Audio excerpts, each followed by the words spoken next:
What's up, guys? It's Bromley. Today we're getting into Doctor Strange and the Multiverse of Madness.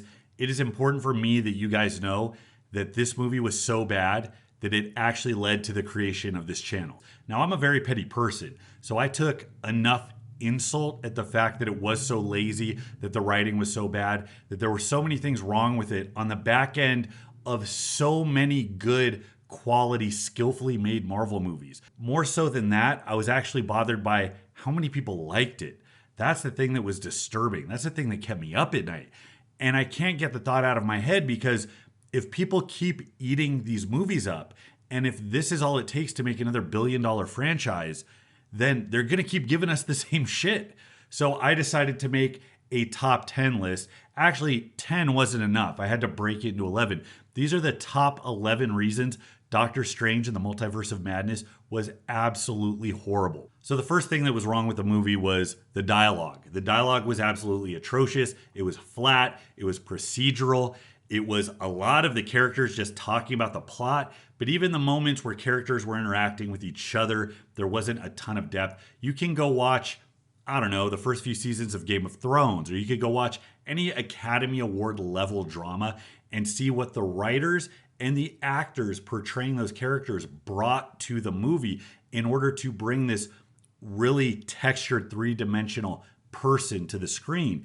And then when you watch something like this, you see how the character really is like the superpowers and whatever premise you assign them, and that's about it. It doesn't go beyond that. In the beginning, the Doctor Strange variant was trying to use his magic to muscle this demon or alien or whatever it was to try to like contain it. And he's sitting there saying, I can't hold it, it's too strong.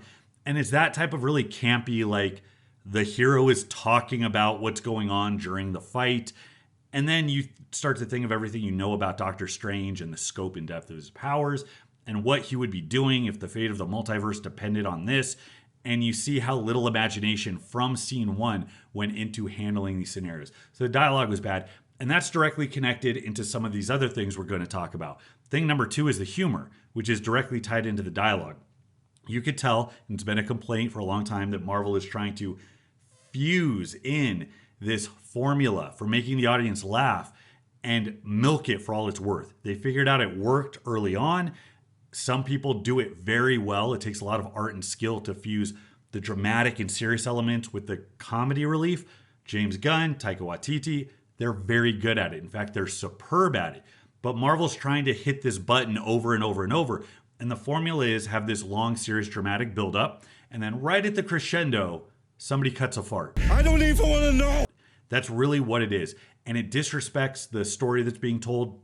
The jokes aren't good. That's the biggest sin. If it was like genuinely funny, it might work and it might add to that blend. But the jokes are tired. They're hacky. We have another joke about Spider-Man's powers, like, does he shoot webs out of his butt? The guy in the beginning during the wedding with Rachel McAdams, when she was getting married, Doctor Strange sitting next to the guy, and he's talking about during the blip, like, I lost my cats. And then he's like, I lost my brother. Like, that wasn't funny. That was dumb. It was unrelatable. It's just so overdone, and it ruins. There was not one time where the audience laughed in the movie. But it did hack away at the dramatic tension, which I think is a sin. Plot exposition, holy crap. Number three, again, it goes back to the dialogue. Most of the movie was the characters just talking about the plot.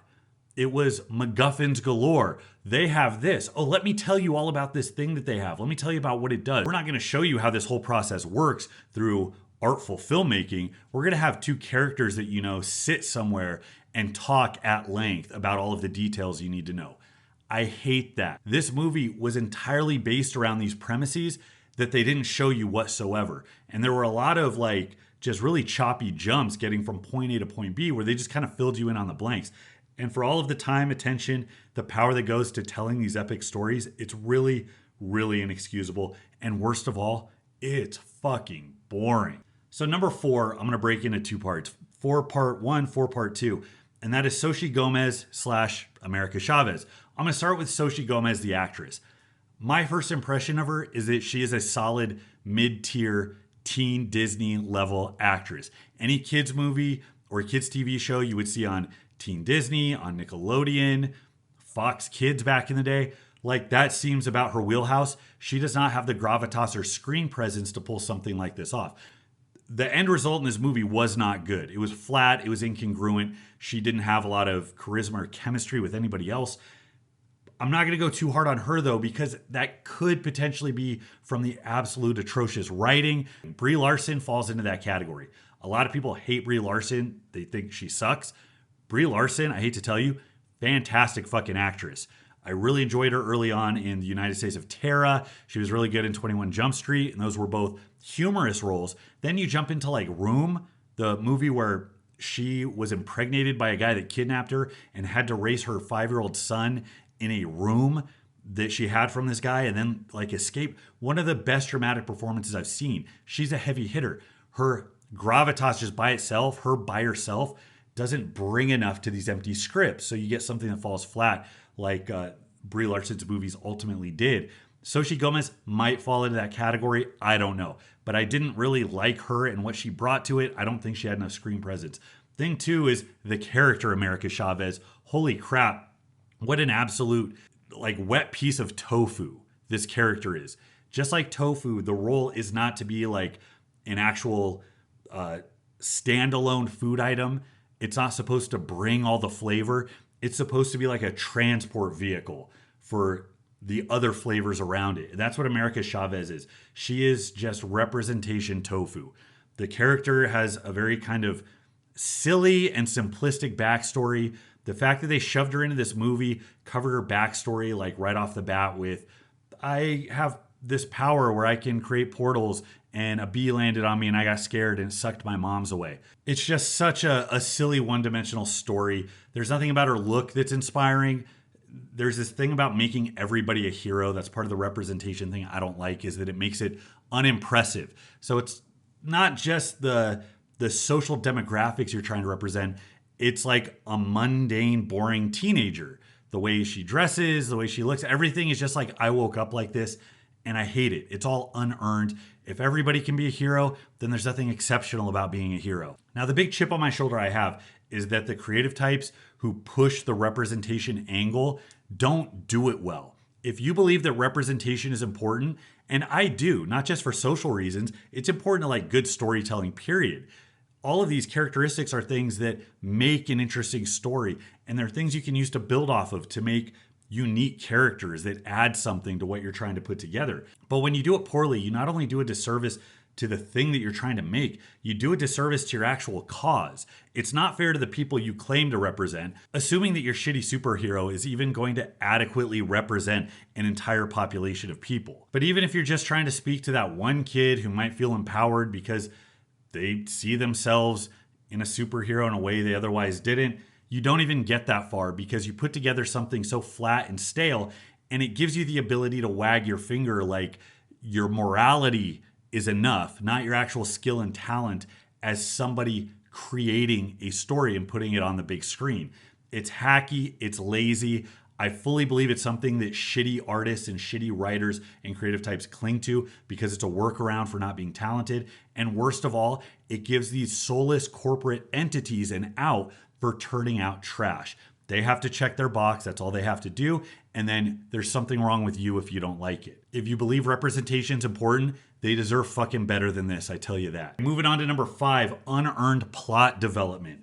Oh my God, I got whiplash. And I've watched everything. Even the shit I couldn't sit through, the Disney Plus stuff, I still followed up on the plot and still made sure I knew what was going on the off chance that there's another good Marvel movie that comes out and I know what the hell's going on. But the whiplash that I got between the end of WandaVision and this, they did not start out with the intention of making Wanda a villain. And you can see that through the development of her character.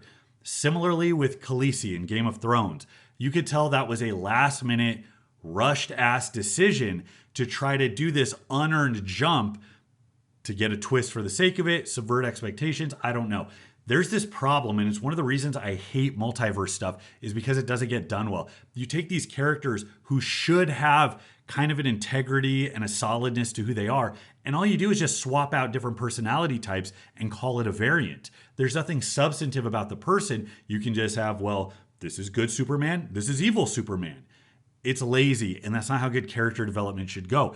If there is something so substantial to take a character and flip their morals on its head, you need to show that evolution. And it has to be more than, well, they don't have their fake kids anymore. God, the mechanism of the memory store was one of the dumbest, laziest things I've ever seen. The fact that they jumped to this backstory by them accidentally stepping on a memory store that showed the relevant memories specifically to the plot at that moment, that was one of the laziest, stupidest things I've ever seen in my life.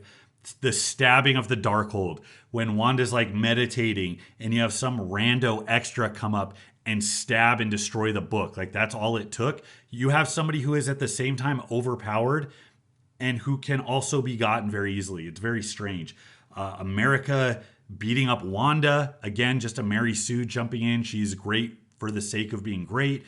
Wanda is the best in the universe, except for her. She's the best +1, just because the plot needs her to be that. And then the fact that Wanda ends up killing herself at the end.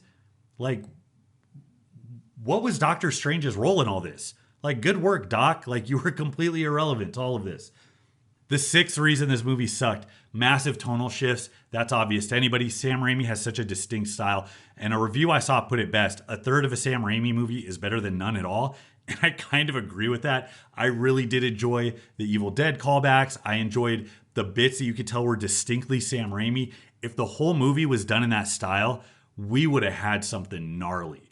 But you could tell that he was under the boot of his corporate overlords who had their formula they weren't willing to deviate from. So you get essentially two movies, one soulless and glossy and based off of notes from uncreative executive types, and the other one from an actual legend in Sam Raimi. And that was really unfortunate. This movie could have been so much more if the Disney heads could have like actually released the chokehold and let the artist do something artful. Number 7, broken power scale.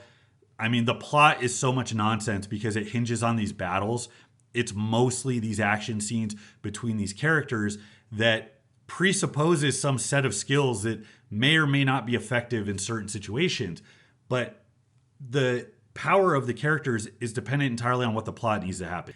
Wanda is like invincible and omniscient and can do all of these things except when she can't. But then you have her in these stupid like light battles where they're just shooting magic rays at each other, which again is lazy and uninspiring. There's so much creativity you could bring to these characters of what they can do, and you just have this.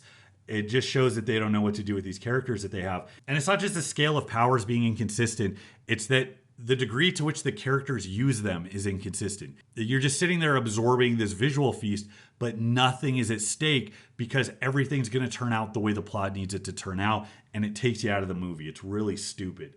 The multiverse was so lame. I don't have words to describe how underwhelming the multiverse was. There was a creative scene where they were falling through different universes, but the way that it gets expressed, it's like, well, there's a cartoon universe. There's a paint universe. Like, how the fuck does that even work? Like, you're sentient paint? Like, that's not unique. That's not artistic. It's just dumb. And you could tell the guy that wrote this worked on Rick and Morty.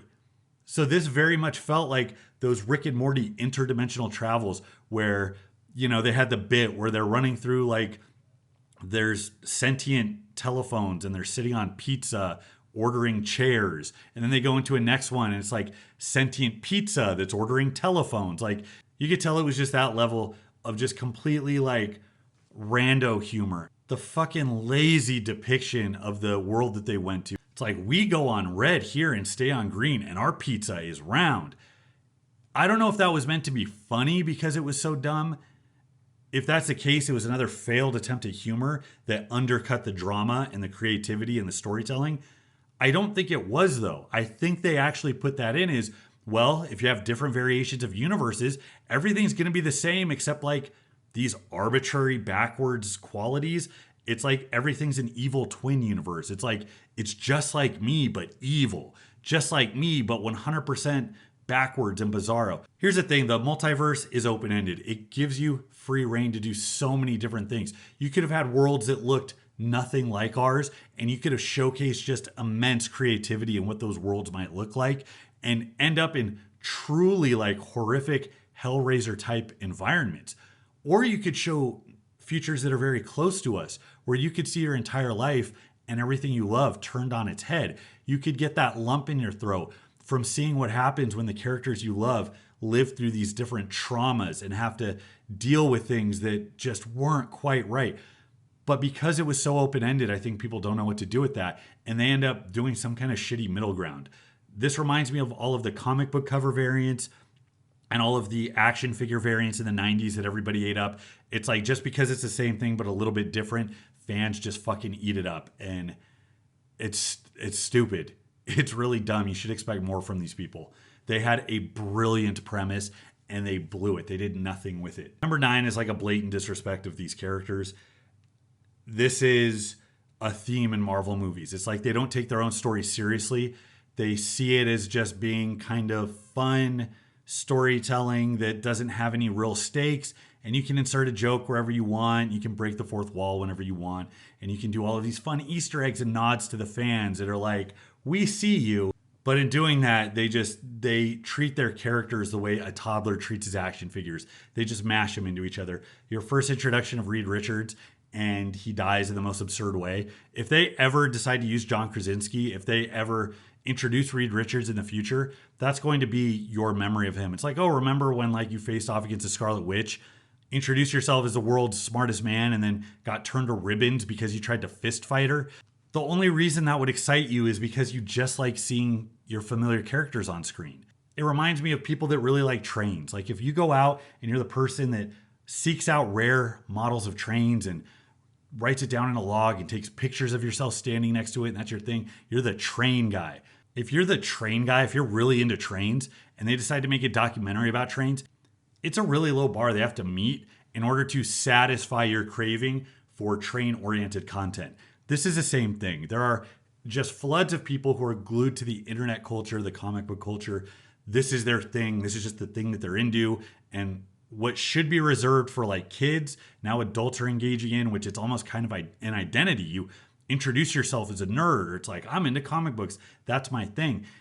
And because you just personalize the niche so much, all you need to do is see your favorite characters on screen and you lose your shit. Like, oh, John Krasinski, they cast Jim as Mr. Fantastic. It's like that meme that I really like. And that overshadows every mechanical flaw you see with the way this story was made and told. It's immature. And if fans don't grow out of that, if the audiences keep responding to that lazy ass lip service, the big brainless, soulless corporations that turn this shit out, they're not going to do any better because they have their algorithm. People describe this stuff as formulaic. It is a damn formula. It is. It's a formula that makes billions of dollars. Even when people are like, I'm tired of it. I have fatigue from these movies. It's the same stuff over and over. Even when people beat that drum, they still pull in hundreds of millions of dollars. They aren't going to change anything. So I think that people need to grow out of that shit. If you're the type of person who only needs to see your favorite character in shiny CGI in order to make your toes curl up and make high-pitched cat noises, I would argue that that's something that you should try to grow out of. That is a very immature affectation. That's how children and young teenagers act when they go through phases. Storytelling requires skill, and if you really do love these properties, you should hold the people that make these properties accountable to not suck at it. Don't set the bar low. You're selling yourself and everybody else short. If you keep accepting trash, they're going to keep giving you trash. Number 10, the M, she, you. I don't know who coined that. I'm going to credit that to Gary from Nerdrotic. I don't know if he's the first one to say it, but that's definitely his brand. That was one of the first things I came across so many years back, and I kind of rolled my eyes. I was like, oh God, people are overreacting to the representation of female superheroes or something. Once you hear somebody explain to you what the trope is male characters being humiliated, depowered, having status taken, and having the protagonist role be taken up. It's a bait and switch where the main character actually becomes a female supporting character who not only routinely saves the helpless male character, but actually ends up doing all the heavy lifting throughout the movie or show or story. Once you hear that, you see that in every Marvel movie that's been made probably in the last 6 years. Look at everything Loki's ever been in. Look at his first appearance. Look at the first Avengers movie. Look at the bar he set for villainy. Look at who he was as a character. Then watch the Loki series. Michael Waldron was a writer for the Loki series. He wrote Doctor Strange too. He had an agenda. He went in literally trying to neuter this character. I mean, he got kicked in the balls. He got beat up by his female self. All of these shows do it egregiously. Loki's one of the worst examples. Hawkeye was a bait and switch. Moon Knight, the main character, is hapless, constantly getting saved by the woman who doesn't have superpowers. Now you have Doctor Strange in his own movie taking a back seat. He's not the character who grows, goes through the trials and tribulations, ends up changing who he is, learning lessons, and then using that to defeat the enemy. He's not the person with the story arc. Xochitl Gomez is. And at the end of the day, she's the one that had to learn how to believe in herself from that wink from her mentor. And all of a sudden, she had what it took to knock out one of the most powerful beings in the universe. There's a point where it gets silly. Number 11 is the strange morality.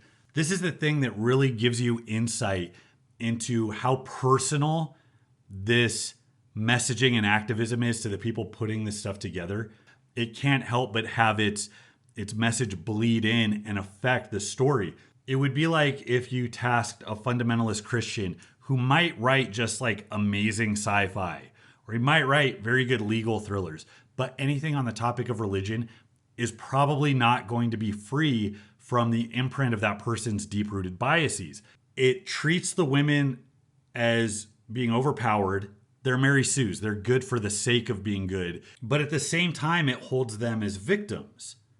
There was an interesting thing I read in a book. It was kind of a self-help book. And it talked about how people strive to paint themselves as heroes or victims. And the reason is that both require special treatment. If you're a victim, you get special treatment. If you're a hero, you get special treatment. But those two things don't really go together. So for those of you who haven't seen WandaVision, it basically involves her taking over an entire town, turning them into zombies to forcibly roleplay this fantasy she has, where she has 2 kids with vision in this perfect lifestyle. Now, what she did was actually atrocious. And if you're going to go the mental health route and say this is a tragic figure who was broken, there's a way to do that, and they didn't commit to it. They tried to get her to leave with her wits about her, as somebody leaving in like somber reflection, trying to cope with everything they went through. They still had, like, Agatha Harkness was the bad guy, really? They had this epic fight between them, like she's the bad guy. It's like, bitch, you just enslaved an entire town of people. And then you have all of this apologizing for it. You have Monica Rambeau saying they'll never know what you did for them. You have Doctor Strange in this movie talk about how she made things right. He shows up and she's like, is this about Westview? And he's like, well, no, you and even if it was, you made things right there. She didn't make anything right. She just like let the people go and left. And this shows the schizophrenia, because they are trying to have it both ways in a way that doesn't go together.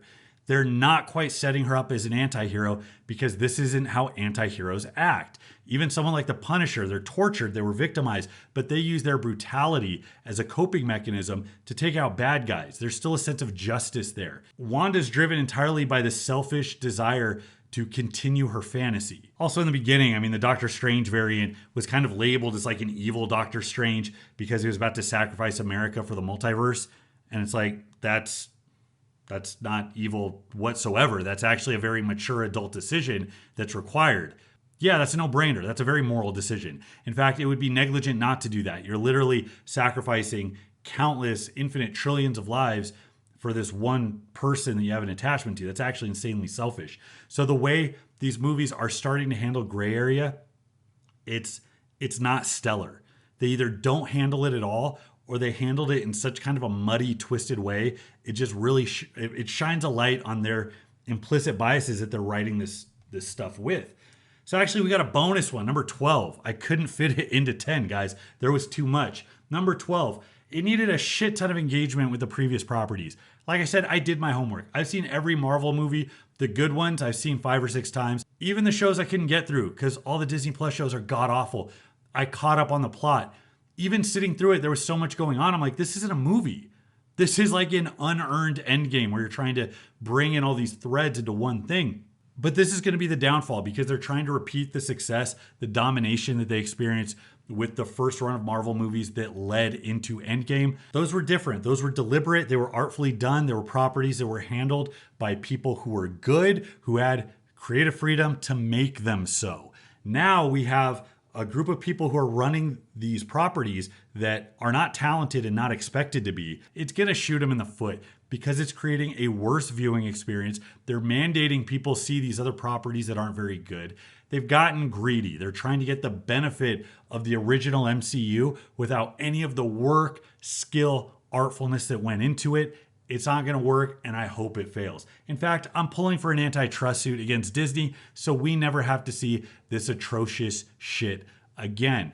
I really enjoyed putting this together. Hopefully I have some more coming down the pike. It really depends on how mad the next thing I see makes me because most of these videos are going to be fueled by rage. Thank you so much, guys, for stopping by. Until next time, this is Bromley. I'll see you.